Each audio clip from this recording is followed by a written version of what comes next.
I walked toward the sphere at night. The city lights were bright, a chaotic symphony. Neon promises, shattered dreams. But tonight, something else held court.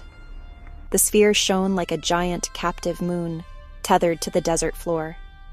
People gathered around its base, a sea of upturned faces, glowing phones, Vegas perfume, exhaust, cheap cologne. But tonight it carried pure excitement. My heart, a jaded old muscle, beat a little faster. This was my first time seeing the sphere up close. Nothing prepares you for how massive this place really is. From a distance, it's light. Up close, it transforms. Not just a building, a piece of a different planet. But seeing it in person is different. The energy on the ground was palpable. A low thrum of conversation, gasps, and the clicks of cameras. A feeling that makes you profoundly small.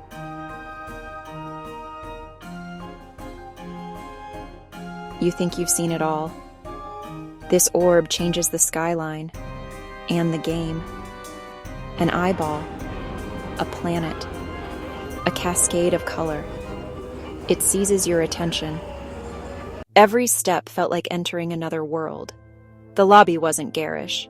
It glowed softly, like a high-end spaceship. You decompress here, senses adjusting before the main event. The hints of Oz were everywhere. We found our section and made our way down. The chairs felt like a luxury screening room, steep and considered. The person in front won't block you. Then I looked up. The dome. A vast, unbroken expanse.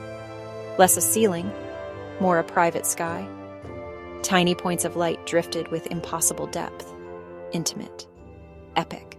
A marvel of engineering. Every seat points to the heart. Everything felt solid and intentional. The show had begun before the first frame. A low, persistent hum. Not just sound. A physical presence wrapping ears and bones. A blanket of sound drawing everyone into anticipation. This wasn't a place to watch a movie. This was a place to be in one. You felt it in your chest.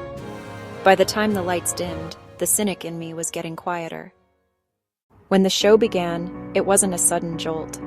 It was a slow awakening. I was here to see The Wizard of Oz, a movie I've seen since I was a kid. It didn't appear in a rectangle. It bloomed, filling the entire dome. The pictures didn't just move. They breathed, climbing the walls and swirling overhead. The sound escalated from a hum to a full-blown score, strong and perfectly clear. It moved, in front, above, behind. When the wind howled, I felt a chill. When color arrived, the dome exploded. The Emerald City wrapped around me, green and gold washing in waves. For a heartbeat, I stood on a yellow brick road made of pure energy. The visuals were so vast you had to surrender. You're not a passive observer. The window is gone. The world expands to consume you. Clarity on a Brobdingnagian scale, every detail rendered with impossible sharpness. It was like being inside the movie itself. Small moments became monumental. Grand moments felt biblical. When characters looked up, the entire dome became that sky. The poppy field you remember became an endless sea of crimson. The air seemed to grow heavy, thick with sleep and magic. It's not 3D glasses or gimmicks. It's a total environment you inhabit. When Over the Rainbow played, the dome filled with a soft, ethereal light. Her voice felt like it came from everywhere and nowhere at once. The dress, the straw, details rendered at an impossible scale. At a musical swell, the dome became a sweeping kaleidoscope. I closed my eyes for a second, overload, and reopened to colors I'd never seen in a theater. Light wrapped around the seats, splashing over us, touching the back of my eyes. You let the story wash over you in a way impossible in a traditional theater. A whisper felt like a secret shared directly with you. For a couple of hours, it was the only reality that mattered. You forget Vegas.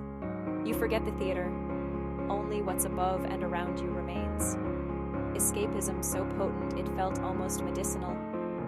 An old, familiar friend telling a story in a language I'd never heard before. The film and the dome in constant dialogue. A primal language of light and sound. The room seemed to share a single collective breath. It was beautiful. It was true.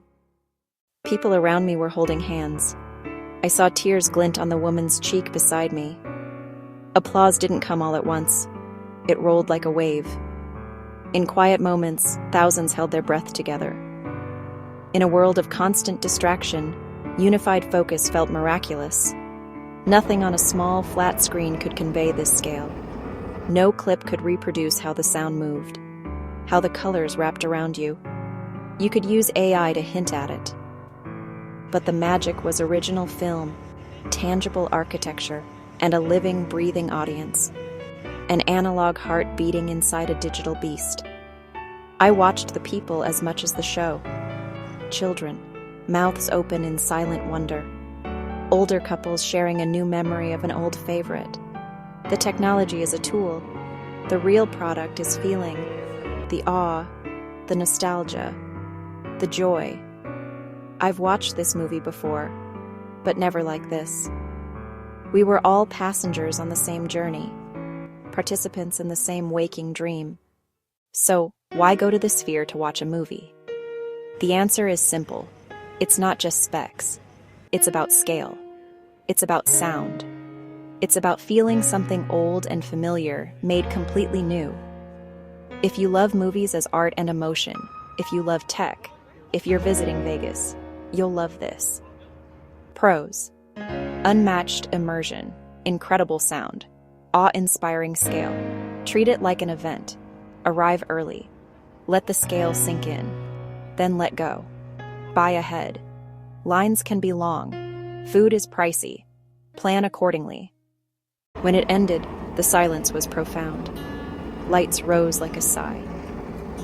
Outside, the Sphere felt like an old friend seeing us off. We stepped back into the strip, carrying a quiet awe. Would you watch a movie like this? Would you let yourself be swallowed by a story? Like, subscribe, and tell me in the comments if you'd visit the Sphere.